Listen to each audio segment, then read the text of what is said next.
Welcome to the Rise to Thrive podcast with your hosts, Linda Tate and Amelia Travis, your life resource for manifestation, wellness, and abundance. Tune in weekly to thrive daily.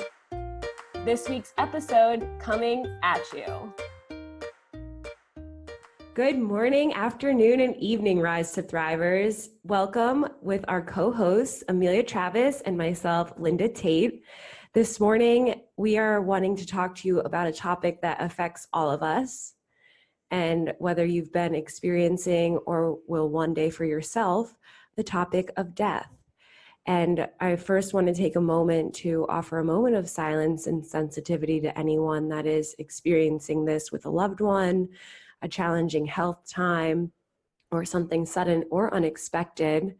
And for today's episode, wanting to get into a conversation around how death can actually propel you to life, using that concept and some different interesting parts of the conversation of death. Amelia, hi. Good morning. Good morning. Good afternoon. Good evening, wherever you are, listeners. Yes. Death is something that every human will encounter or face. Personally, of course, at some point, and also in those around us. So whether you've experienced the death of a pet, the death of a loved one, perhaps even just an acquaintance, there is always a profound shift and recognition that happens when we're facing death or when we're processing the experience of death after the fact. And it's such an important conversation that is I think too infrequently had. So do you know about the death cafes? I have not heard about the death cafes. Please enlighten me. They're where you can go talk about death. Oh, that sounds like a really great idea. Yeah, deathcafe.com. I had heard about this years ago, and I agree with you that this is a conversation that becomes very much a taboo. Yes. I took a class in community college when I was around younger than that, maybe 19. And it was called Psychology of Death and Dying, which actually that field has a name, and it's called thanatology. And it was absolutely, it was one of the most powerful, I think, classes I've ever taken. We studied the work of Elizabeth Kubler-Ross and a few other notable pioneers in the field of death exploration and death and dying. And it was more important than I even knew. My father had been sick off and on my whole life. And so from a very young age, like 4 or 5, I was told, Dad's going to die. You need to prepare yourself. He's maybe going to die in about 6 months. And then he would not die. And so this happened over and over and over in my life, probably at least 5 or 6 times. He got very ill and then made a comeback and didn't die. He dealt with liver disease and actually undiagnosed lupus, and so other problems related to that. But it was so interesting to take that class and to, for the first time in my life, even though I'd been preparing for it for 15 years, to actually have the conversations about what may happen when we die, what happens in our brain chemistry at the brink of death, and then what's the experience of those who are left behind, and what are some of the common threads of processing death. And so I found that, I've experienced death of very close loved ones. My father, did pass away at 24, and near death of my sister, and near overdose for myself. And so, it's going to happen to all of us. And I think having the conversations is actually very therapeutic and healing. And I hope we can create space for people to do that with us today as they listen, but also in their own families and in their own lives beyond the scope of today's episode. Yeah, and to consider, I think it's easy to have this be something, a space where you don't want to go. And like when I think of the word death, and I want to ask you the same question, but for so long, the word, if I thought of death, the word association for me would have been scared. And I had just this tremendous fear of death. And I think, especially as that comes into an adulthood conversation, a fear of death can almost be like a secret fear of death, and it just avoiding, and then you can be at odds with yourself because you're not willing to think, contemplate, or even go there conceptually of a truth of life. Yeah, I don't recall a time in my life that I was ever personally very scared of death, which is interesting because I don't know that I've even considered that really directly before. However, when my father was close to death, and then I think the time that I was most concerned about death was with my sister. My sister had her son, my nephew, very early at 25 weeks, which is just right at the cutoff for viability outside the womb.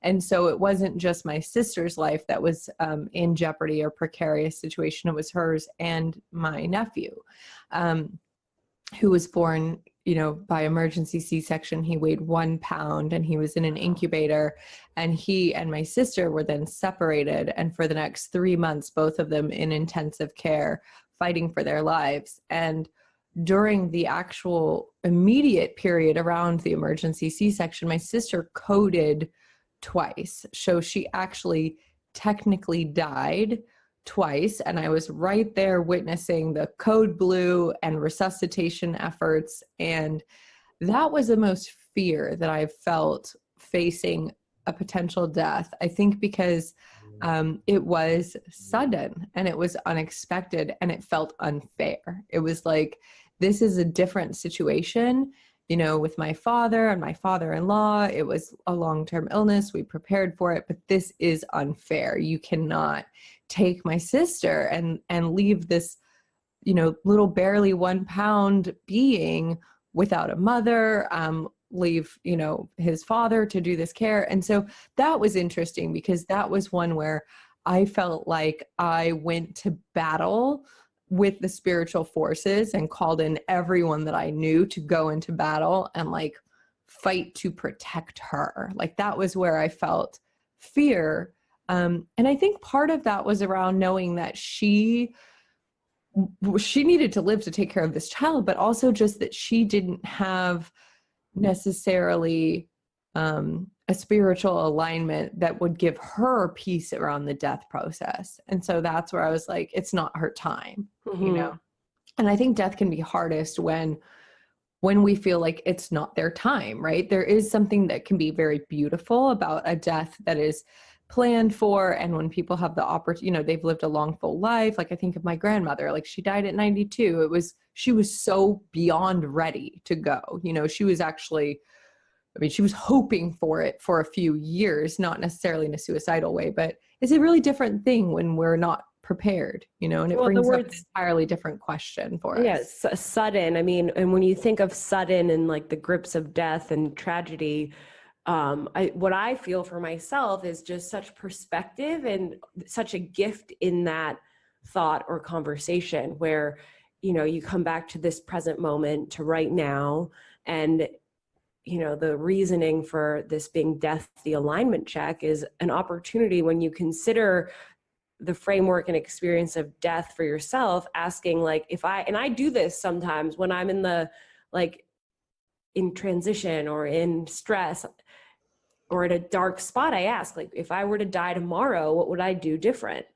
And for me, it's like an instant snap of what do I need to shift in my life? Yeah, I think that's very powerful. And I think even that experience, it absolutely did that for her. I know it did it for me, just to be a witness to it. It was such a reminder that it's cliche, we say it, but really feeling it, tomorrow is not promised. And it doesn't matter if you have health issues or if you do high risk activities or high risk behaviors, or if you are the tamest, most vanilla, most careful and cautious person. Nobody's life is promised, and nobody is safe from the possibility of life ending, right? It can happen to us at any time. And I think that when we when we have the moments where we recognize that, it is absolutely a great alignment check. And it's just an opportunity to check in with, how are we living? And, if this was the last day, could you go with a peaceful heart? It's interesting when you think, like, if I were to pass today, I have passed on, and the people around me and that love me are then perhaps experiencing some level of suffering because I'm gone. Okay, maybe I shouldn't laugh for that, but like, don't die, Linda. Like, I need to feel. No, but I do think about how, like, I would have been gone and, in peace or in transition or in heaven or on to the next, whatever that other side. And the people that are still left are left in some state of upsetment, suffering, and Well, let's call it what it is. They're left in grief. And yeah, I understand you're saying maybe some people who are just acquaintances or whatever, but let me just speak for everyone who has the pleasure of knowing you, that it would be intense grief to lose you. Well, and I'm not to so personalize with that, Linda. It's just so interesting because when I die, like I die, and the other people are left, and the pain is for the ones left behind. Right. And so it's just interesting where whether it's sudden or not, it's about those that are left behind and how they're processing that experience. And I think how there's a level of proximity where, mother, father, sister, boyfriend, husband, loved one, or acquaintance, pairs up or down, how intense that suffering is felt. And it's an observation more than anything. Yeah. And sometimes I think that level of proximity is, we can feel the death of someone who doesn't seem to be in close proximity to us with an intensity that's sometimes unexpected. I have known friends who had, such a deep, deep love for a particular musician, right? And when that musician died, it really sent them into the throes of grief in the way that I'd only previously seen with, a family member. Mm-hmm. And same thing with losing a pet, actually. And I can speak from experience in this one that, and some people might think this is kind of, I don't know, rude or disrespectful to my father's memory, but to be fully honest, losing my dog, Mindy, was in many ways more painful than the grief of watching my father die. And it was just, and that really surprised me. And so now when I have friends who, lost a pet, and I can think of two, Natalie and Mary, if you guys are listening, my heart is with you, who lost their dogs this week.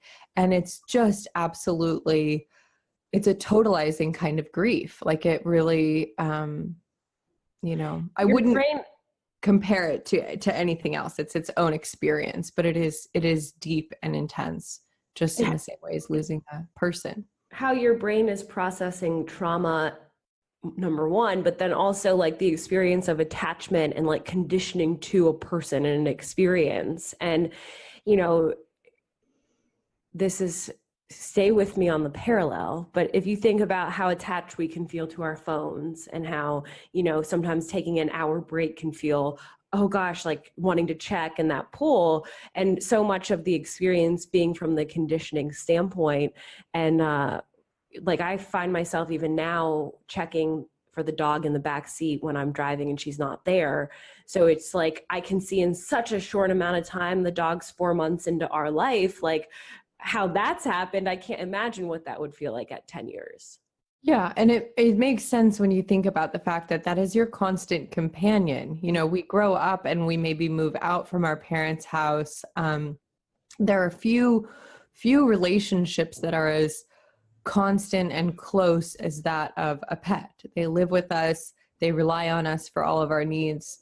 For many people, they feel like fur babies or like your children. And it's a devastating loss. So, those who have experienced loss on any level, exactly what we're talking about. And grief is such an interesting emotion because it comes in waves, and it's absolutely unpredictable and unexpected. It's like, I think of it as like an unexpected visitor, you know, like everything will be ticking along just fine. And then all of a sudden grief knocks at your door, and grief actually does not knock, by the way. Debilitating grief. Comes in and like just eats all your food and like just does what takes a poo in your living room. It just does whatever it wants, right? It's like totally has no regard, no respect for what you might need in that moment. I remember after my father died, it was interesting because immediately after he died, and for approximately probably a week or 10 days after, I had very little outward emotional response. I wasn't crying. I wasn't, and I thought, oh, well, this is because I have prepared my whole life for this. And so I'm good. Right. And then maybe 7 to 10 days afterwards, 2 of my very dear girlfriends, one from age 9 and one from age 14, my best friends, came to visit me. And when they came to visit, we had a couple drinks, and it was, could have been losing the inhibitions from alcohol or having the safe space and support of my friends there. We were having kind of a sleepover. They were staying at my house. And I just remember, I don't remember what was said. I don't remember what happened, but it hit me like a freight train. It hit me like all of the grief had been waiting, and all of a sudden it came. And when it came, it was absolutely devastating, overwhelming, full body sobbing for hours until they just held me in my bed and I cried myself to sleep. And it was like my body and my mind had been waiting, I guess, for a safe space to be able to have that release. And the interesting thing is I feel like there's aftershocks of grief. So grief it's almost like an earthquake. Like you get like the big experience at first, but then aftershocks are totally unpredictable, and they come for years, really, afterwards. Something will happen and it'll remind you of this person, and the tears just start to come. The song or the found item. Yeah. Or just what seems like almost nothing, you'll have a moment of deja vu, or you'll see something from a different perspective all of a sudden. And just remember that person. And I think it's often poignant when, there's moments that you wish that they were there. I personally subscribe to a belief that when we think of the departed, when we think of someone who's gone, that they're with us in some way. So when I, out of nowhere, out of the blue, think about my dad, I feel like he's with me, and I'll just talk to him. I'm like, oh, hey, Dad, thanks for coming to visit. And I'm a bit of a weirdo. I mean, I think my dad comes to visit me as a bird. So I see birds and I'm like, oh, it's Dad, and I'll start talking. I don't think you're a weirdo. I've heard this from many of people. Okay, good. I'm like, oh man, I'm saying this on the podcast. People are going to think I'm Looney Tunes. It's interesting. Like my mom had lost her mom when she was young. Right around 10, and growing up, having known that, and like knowing that grandma on my mom's side had, passed away. And that was something that as a young kid, it was maybe on my mind a lot more. Growing up within like the Christian or church institutions that I did, there felt like such a like fear of death that had its own like grip and anxiety for a lot of my like life and childhood. And I was the type of kid that like my parents would go on vacation or even go on a date, and I was like traumatized at the thought that they were going to die, and literally calling their cell phones a million times. And if it went to voicemail, that meant like it was off, and if it kept ringing, it meant it was on, and if it was on, maybe they died. Like I had this thought process that was really real. And it was interesting going from that type of fear to and also having my own experiences, but so young, really young, and then coming into adulthood with such a different viewpoint on really death and life, and landing on really the gift of the moment, and feeling like the blessing, in each person's passing, whether it's a reminder or a blessing or just a knowing that they're with you, or, I had more of an acquaintance pass away years ago from an overdose. And when he died, I was to tears, just sobbing hysterically. And it was someone that if I had talked to 10 times, but every interaction I had seen so much of myself in him. And it was like just that fine line of not taking my life for granted, and that at any moment that could have been me. And so I guess what I see often is like the reminder of the gift of the moment, a lot through death. Yeah. Well, and I think that's, we can talk about the experience of dying, but that is the great unknown. That is the great mystery. And though we can look at testimony or look at evidence from people who have had near-death experiences, and we can postulate, we can, create hypotheses or ideas about what may happen, the reality is we're here, we're living, and we're having this experience. And so I think that the focus might benefit us more to do exactly what you're saying, which is allow death to present us with the inquiry of how are we living, and how do we want to live, and are those two things aligned? So what does it bring up for you? What are some of the things that you feel like are brought to the surface when you're facing death, whether it's from an acquaintance or a loved one or a stranger? Like, how does it make you check in? I think initially I'm like, I feel rocked, and I haven't lost someone super close in a while, but through different acquaintances, I do feel rocked, and I feel like the empathy for the different relationships that I can witness them having had been in, and kind of first do that inventory with myself is like, am I loving deep enough? Am I telling the truth all the way? Am I telling the truth to myself? Am I loving myself deep enough? Am I sharing my gifts? Am I serving?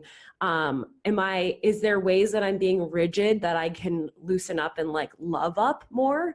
And it changes the way I see things, and it helps me relax. That's like the immediate feeling. I'm like, whoa, like you're alive right now, chill. Mm-hmm. And like, I don't know, the disposition, and I think overall I'm like a very like happy, lovely person, but it just like shifts in even more immediately that the little triggers or stuff I could get hung up on, I'm like, what the fuck does that even matter? Like, relax. That's just like, I feel like the clouds part, and it's the reminder of like, relax. And then being able to, I think at the point that I can feel really strongly like misalignment, that would be then action. And I have not felt that in a while, but it's just through the inventory and seeing like, oh, obviously you need to change this and like do it fast. And that's what happens for me. Right. And I think, so in my words, one of the first things that I heard you say is it reminds us to give less fucks. Like, you said loosen up, and I feel like give less fucks. Like you give less and actually more at the same time. So we'll talk about this separately. So like give less fucks, meaning like doesn't matter what people think about you in terms of just your external appearances or how they're judging your life. Like it's moving to that alignment check of like, are you doing what you want to do? Like, do you want to die working in the job that you hate? Do you want to die in the relationship that you know is toxic, that you've been meaning to break up for the last 3 years, but you just haven't gotten around to it yet? Maybe tomorrow. Do you want to die having had the last words that you spoke to a person that you truly care about be harsh or angry or cruel words, right? So give less fucks is like, live the way that you want to live. I mean, don't worry about, like dance. If you want to dance, like wear the clothes that you want to wear. It doesn't matter what other people are going to think about you.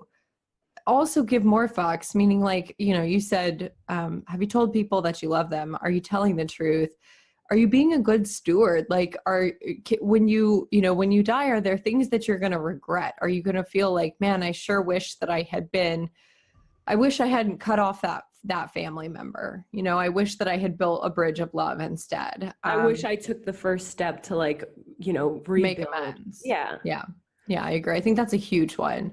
I think, when you do look at kind of take a poll of people who are dying. And I haven't personally done this, but I have, watched a few people close to me die, both my dad, my father-in-law, my grandma, and then also just from reading, the most common experience, the thing that people are taking inventory of, is whether they have loved well enough and whether they've asked for forgiveness. And that's usually the two things that people want to do when they're about to die, are ask for forgiveness and make sure that people know that they love them when they have the opportunity to use those last breaths. And so my question is, like, could we face death a little bit each day? Could we try to approach the day as though it might be the last one and forgive in the moment? And obviously there are situations and circumstances where forgiveness is not necessarily the answer or not necessarily available in that moment. I kind of think it's always the answer, but maybe it's not available in that moment.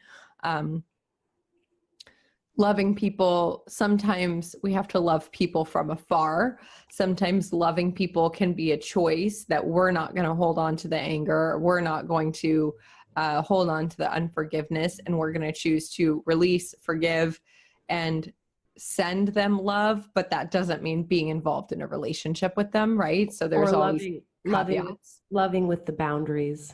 Yeah, loving with boundaries. But I think, like, one of the things that comes up for me is like, man, if you're going to die, like, eat the cake, eat the cake, take the trip, like, sing karaoke, go skinny dipping. Like, why is my answers always take your pants off? Like, get naked. Jeans are uncomfortable, I do think though, like, it's like also getting out of your comfort zone, or like the things that noticing when you're saying stay safe. And then when the yes would have equaled you living a little bit more. And so could you challenge yourself to just simply live a little bit more? And that's to say the yeses when the no's would have been more comfortable. Yeah. Or when the answer that you give is maybe next time or maybe tomorrow, like, but really you want to say yes. Part of you wants to say yes. Right. And so for me, I just think of, the things that I want to do, that I know I'm in the process of becoming, and I'm in the process of doing these things, but like, public speaking, like, I want to do a TED Talk. I want to finish this book. There's these desires that are related to creation that I have, where perhaps I would let fear or the promise of tomorrow defer those goals. And I think when I look at it in a different way, and I ask myself, like, well, just recently I had a lump in my neck, right? And it was one of these things where, I mean, it's still there, but it just immediately the mind goes to kind of the worst case scenario. And, well, what if this is cancer? What if this is some sort of terminal illness? What if this is this? And I have a 2-year-old, and I have a husband, and I have, a business that I love. And Barney. God, I can't forget Barney, my dog. And so it was so interesting. Like, my mind, of course, went down the rabbit hole of like, well, what if it is that? And then how are you going to deal with like your clients and your business and your life? And my answer was, I'm going to go all in. Like, if that were what it was, my desired response would be do more, like lean in more, serve more, change more lives.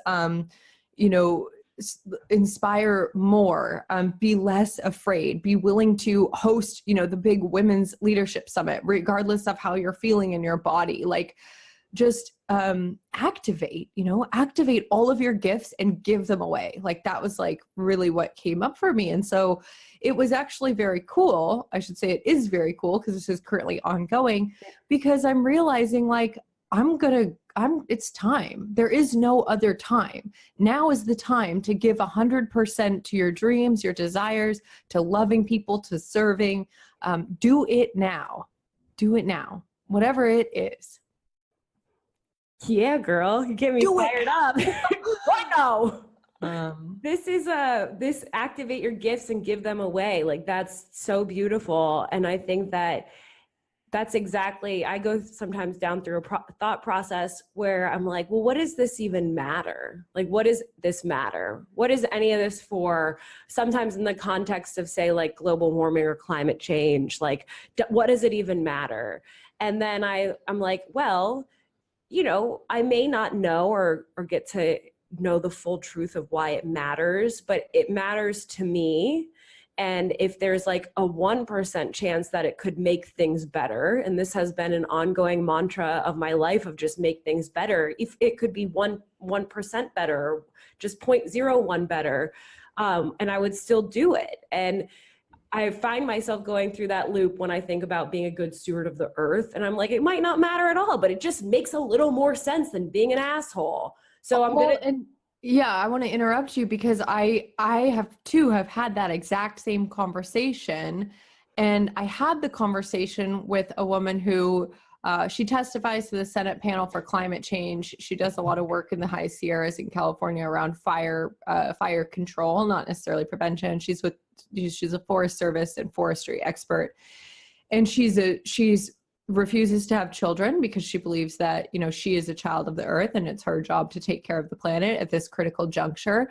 And so we got into a couple really deep late night talks where I was coming from that place of kind of not nihilism, but just like feeling like it's so hopeless, and looking at, you know, the state of soil and not just the country, but the world, the state of soil, the state of water. And I was like, you know, her name's Britta. And I was like, Britta, like, is there any hope? Like, should we even be trying? You know? And I said, this is the question that plagues me. And she said, it doesn't matter. And I was like, how can it not matter? And she's like, it doesn't matter because you're asking the wrong question. Like, the question is not whether the planet will continue. The question is not even whether our species will continue. The question is, how do you want to live? Like, how do you want to feel when you go to sleep at night? You know, do you want to feel like you're contributing that 0.01%? Do you want to feel like you know that you made the next right choice regardless of what the outcome is? She's like, because you can't live with attachment to what's going to come. And it just goes back to that same adage of like, tomorrow is not promised. We are not in control, right? And even if we do everything absolutely perfectly, no one on this planet can say what the trajectory is of what's already happened, right? So, and it's not even about mitigating damage, though. I think that is an important part of the conversation, is like, can we undo some of what's been done? But even if we can't, does that mean that we just throw it all in the bin and say, like, forget it, let's just pollute at an even greater rate, let's just, let's just run out of food even faster? Like, no, it's like we still want to live in integrity. Right. And the integrity, like the word grace, like the grace for what that means to you and how that evolves for you through your awareness, each of our personal awareness, personal consciousness. Like, you know more, you can do better. You don't know what you don't know. And when you know more, you do better, right? And just like going through that process. Right. And I think we all have a really beautiful barometer of what is right and wrong for us. And I think it exists in our heart. Like, you know, when I've had, and it may seem somewhat unrelated, but when I've had conversations around spirituality and faith with people, a lot of times the word sin will come up, and it's like, well, what is sin? You know, people have a difficult time identifying with that word. And for me, I've always had kind of my own definition of it, which is like, it's the things in your heart that make you want to hide, right? It's the things that you don't want. It's the part of you. It's like part of you that, I call it the blackness in your heart, or like the things that make you want to hide from God, or if you don't believe in God, just the things that you wouldn't want to share with other people. It's the things that exist in the shadow, or the shadow aspect of ourselves. The secret, secret. Yeah. And so, you know, I feel like we all know, like we all have that little gut check and that little heart radar that tells us like when we're doing something or saying something or living in a way that's not quite in alignment. And you can ignore it, you can suppress it, you can medicate it, there's all kinds of ways that we can disregard it. And sometimes we do. And but I think when we really check in and listen, we all know what a yes or a no feels like in our body. And we have the ability to hone and cultivate and develop that awareness and that barometer so that it becomes a really beautiful source of information for us that can guide the way that we live. And I think it's kind of a similar thing when we're talking about like this alignment check and checking in with like, how do we want to live? Like when you consider whatever the decision is that you're facing, like drop into your body and find that somatic awareness, and maybe even, rest your hands on your belly or your hand on your heart and take a couple deep breaths, and then ask yourself, whatever the thing is, how does this feel in my body? And for me, if it's like the direction that you're supposed to go, will usually feel like expansion. It'll feel like warmth. It'll feel like freedom. You'll feel it, more in the heart and in the belly as a sense of moving forward or opening. And the no will feel like moving backwards or constriction or contraction or a lump in the throat or pain in the neck or the shoulders or the head.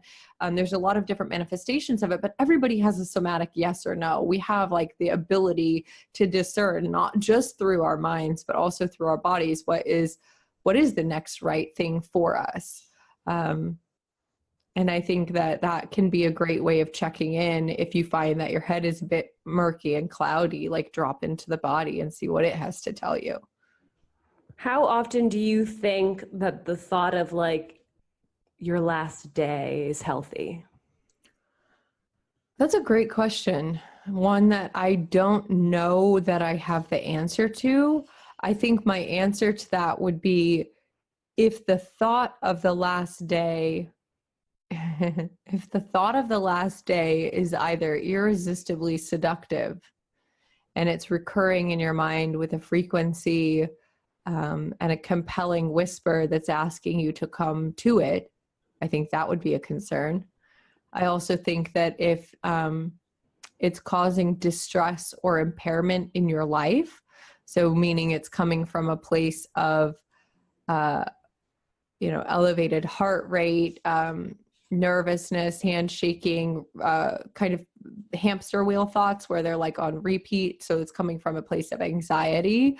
I also think that is maybe something that you want to check in around.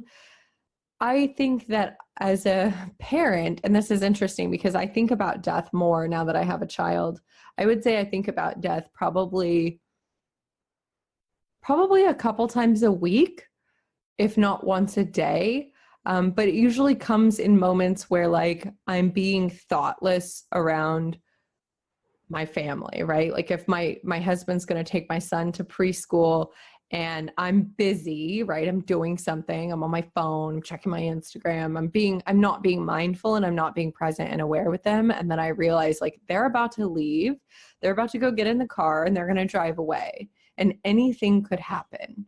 Right? Anything could happen. And so then that usually for me is like, oh, they could die. I could die. Let me love on them right now, and I'll go and take that moment to really like, just make sure they know how much I love them and give them kisses and hugs and like, just be very present for that moment. And so I actually think that a certain constant awareness of the reality of death, that it's coming for all of us, is healthy. And then I do think that there's a place where the obsession with it or the frequency of thought, either coming from anxiety or coming from desire for it, which is usually related to depression, I think those might be areas where, we may want to check in and get some help, talk to somebody, see if we could reduce either that frequency or that intensity around the idea. Yeah, and the 211 helpline is always there if you're ever having like the dark obsessive thoughts. Yeah, so it's a suicide prevention or a helpline. Yeah, people to talk to. Yeah, but I agree with you where the contrast can be almost inspiring, right? Like, okay, that was the inspired action. My husband and son could die right now. I feeling like the contrast of death versus life, and I'm snapping right into this moment immediately. And that's where I think the contrast can be really beautiful and serve as a motivator. And can I find a way where I use that as really inspiration to breathe even more life into existence each day. I think what you just said about contrast is so true. And I think that we witness it in the wake of great tragedy. So when there's mass death, or when there's, a natural disaster, I'm thinking of like Hurricane Katrina, September 11th, just in our country, kind of in our generation, some of the big events that have happened, the way that people treat strangers in the aftermath of tragedy, to me, is a really beautiful representation of our, like, how we are called to be and what's possible every day, and what's possible. Yeah. And it's like, do we have to wait for, and I have goosebumps all over my body as I say this, do we have to wait for hundreds of people to die? Do we have to wait for there to be great tragedy to be kind to each other in the little moments, to offer help? And this can be, it can be so simple. It can be so small. Like, you don't even know when waiting 5 seconds to hold the door for someone and truly make eye contact with them and smile, like, that can make a difference in someone's life, right? And so random acts of kindness can be free and are always available to you to give. And I think, if each of us could even commit to one, like just one time a day, I'm going to do something intentionally kind for someone whose life I know nothing about. The joy bombs. Yeah, I think that could make a huge difference. And forget about it even making a huge difference for them. I think it can make a huge difference for you as the person doing it. There's studies that just show, like, when you step forward with compassion, like how it increases your overall experience of joy. And, so if you needed a selfish reason to be less. Yeah, it floods your brain with dopamine, you guys. That's the same chemical you get from Coke. So, like, go do a couple lines, or like buy somebody random their latte at Starbucks. That's the $5 extra. I think it's probably cheaper too to do the kindness habit instead of the Coke habit. There was a story that really moved me. You brought up 9/11, but it was a woman who, the day before she left to go to Hawaii, her boyfriend at the time proposed, and her former lover had passed away. And she said, "No, I'm not going to do this to myself. I don't want to marry you." So she's in Hawaii, and over the night they hear about 9/11, and she calls him, and then she gets a voicemail. And it was like they missed each other, but she called him first and she said, "I take it back. I love you so much. I want to marry you." And then she's sleeping. And when he calls back, he's dying in 9/11 and saying, like, "You made my life. I love you so much. I don't know why this had to happen to you twice." And that story, that I have no relation to yet, feels so personal, because it's like, what have I not said? What have I not shown? Or what can I say more of? Or what could I do more of? And, there was nothing that maybe could have changed those exact circumstances, but it does feel like the embodiment of saying what you need to say, doing what you need to do. Mm-hmm. I get choked up every time I hear that. I have tears in my eyes. Yeah, it's such a visceral response to that. And I think that's part of what's so beautiful about being human, is that we have this ability to empathize with the depths of emotion that other people experience. But when you said that, I'm not sure if we shared this last week, but there's 3 questions that I sometimes ask myself to see if I can be more present. And I think they're very relevant to what you just spoke on. And it's, how can I be more true right now to myself and to others? So that means, either speaking the truth or making just the decision, maybe sometimes the difficult decision that's aligned with your subjective truth. How can I be fully here right now. So checking in with like, are you actually present in this moment with the people that you're with in the way that you desire to be present? I think that's one of the greatest gifts that we can give in life, is simply to ourselves and to others, the gift of presence. And I think in a digitally distracted age, we are so often not present. We're doing a couple things in our minds, or we're on, our phone while we're engaging with somebody. So how can I be most true? How can I be fully here right now?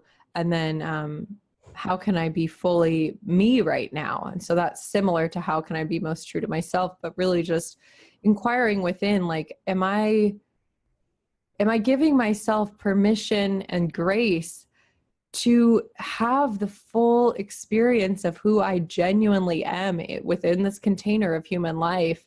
I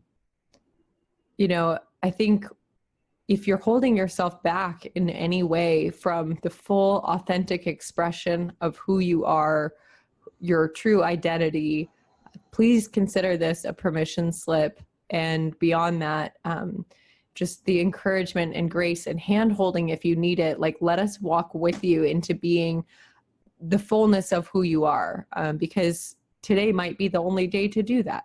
Not might be. Today is the only day to do that. There actually is no such thing as tomorrow, my friends. The construct of tomorrow. It will only ever be today. So today is the best time to do Let that. your freak flag fly. Please do. The world needs it. We really need it. Well, it gives me this like hopeful vision of like, then this is my wish, is like for each person to be able to step into their deepest, fullest, truest, most potential depths of themselves. And when I hear you say that, that's what I hear is like, you have this literal moment to be the fullest, truest embodiment of yourself with the depths of your essence, letting that come forth in every breath. And is that a task to be conscious in every second to do that? I get it. But just with that shift in mindset that this is your day to do that, what would you change? What would you leave? What would you step into? What pitch would you make for your next public speaking talk that's not a TEDx, but it's just in the local neighborhood and you're going to fucking rock it? Exactly. And I ask myself those questions. Yeah. And I think, we said something and I don't remember what the segue was, but I feel like we would be remiss to have this conversation without addressing the trigger of spiritual inadequacy or spiritual inferiority that comes up when so many people think about death, because it is a hot button issue in terms of like, in some communities and cultures, like you got to get right with God before you die. Well, I'm here to tell you, you all right. Yes, you are.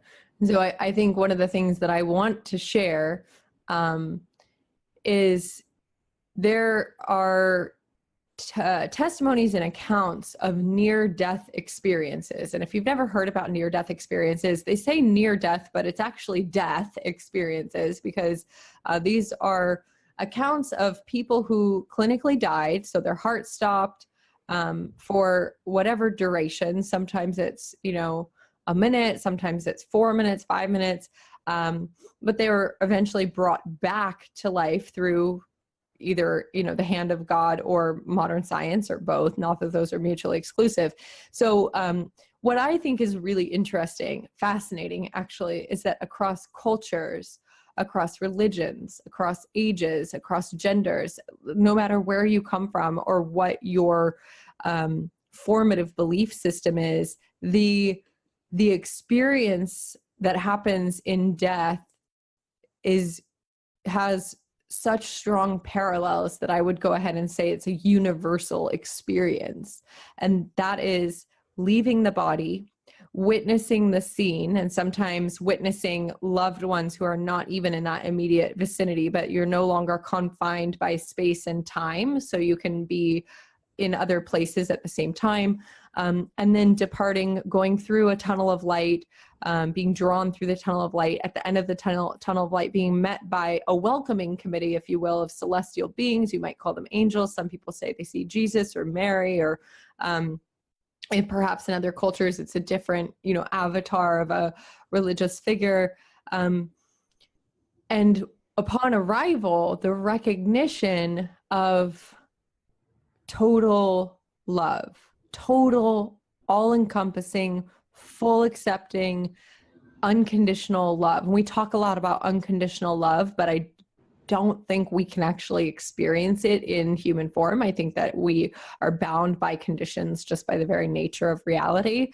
And then a life review, right? So after being welcomed and being reminded that you're fully loved and fully perfect and fully accepted, no matter what, you review the events of your life. And what people describe is seeing every encounter, every interaction, every conversation, everything they did from the perspective of the person or people on the other side. So if you can imagine that in your mind's eye right now, it would be feeling how your words felt to another person, feeling how your actions affected another person, and understanding these things, not through the lens of space and time, but in the grand expanded sense where you can see the butterfly effect. So you can see how your action rippled out into the cosmos, into the world, and how it affected everybody that it touched. And being able to understand every single interaction that you had from your whole life at one time, receiving that download.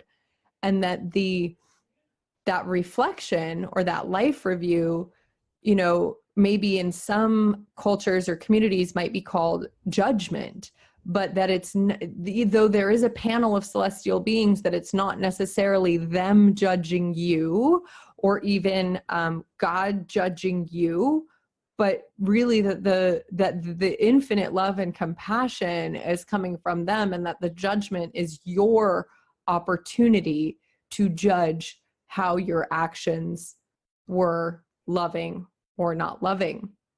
And then sometimes being given the choice to return, but often being told you're not done, you have to go back, you have work to do, right?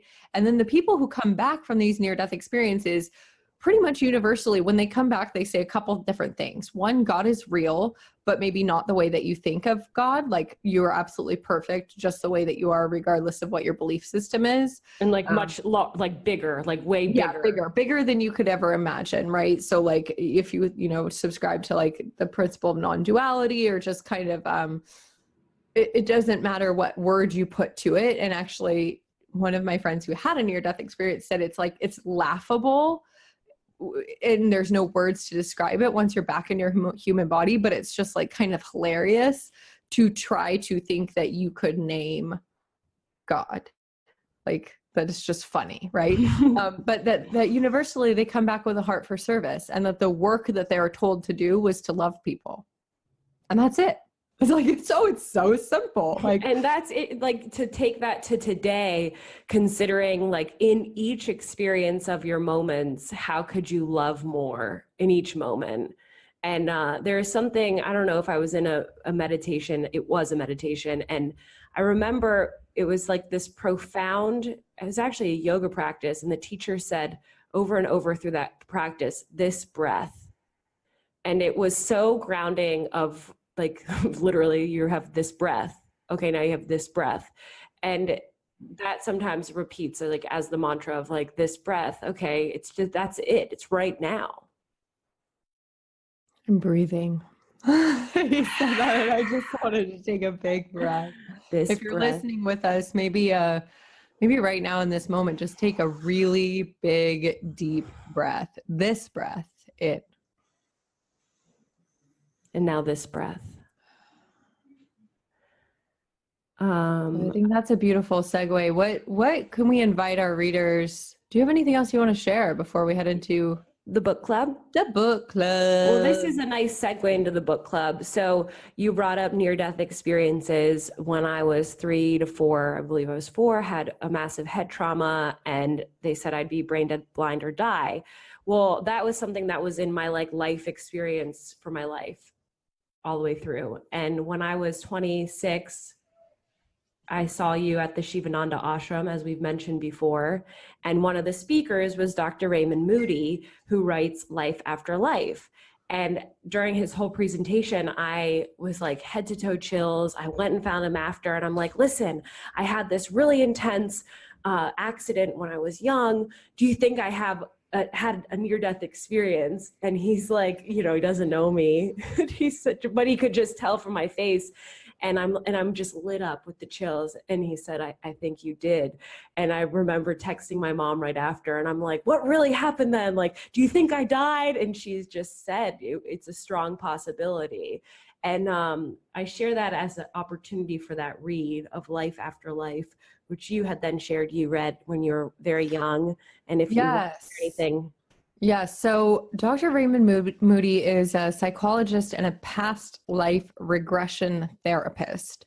So Life After Life, and he has a subsequent book, and I'm forgetting the name of it, but I'm sure if you just Google it up or look on Amazon, you'll find it. I'll find it and I'll put it in the show notes. He basically takes people through regressive hypnosis into their past lives, but that's not what's most fascinating about it. What was most fascinating about it is that he does separate studies of people who are in intimate relationships with each other. And I don't mean intimate meaning sexual. I mean intimate like mother-daughter, brother and sister, or lovers, people who they have a strong tie. Separately regressing them, he often found that they had parallel stories from past lives, that they recounted exactly the same. I mean, we're not talking like general stuff, people. We're talking like they're in Ireland and they're potato farmers, and like wow. they describe the house in all the detail. And then there was this horrible cataclysmic accident, and then one of them died. And then that explains why in this current life, there are some attachment issues from the other partner or whatever the case may be there. There's also some fascinating testimonies about exploration of phobias. So people who have an unexplained phobia of water. And then through past life regression therapy, there's a very traumatic drowning experience, or fire. And obviously they died in a fire or whatever the case may be. But I found it most interesting when it was two people being separately brought through that experience and then sharing the exact same story, because I felt like that was just pretty mind-blowing. And it's just a really cool read. So if you're especially if you maybe are feeling, questioning around the permanence of death, or questioning around certain attachments or relationships that you have in your life, or phobias that you have, or anything like that, or you just like to get weird, read Life After Life, Dr. Raymond Moody. It's a bit out there. I think you'll enjoy it. And his other book, The Light Beyond, The Extraordinary Sequel. Was that the name of it? I don't remember that being the name of it, but I'm sure if you just Googled it, that's probably the name of it. I swear it is.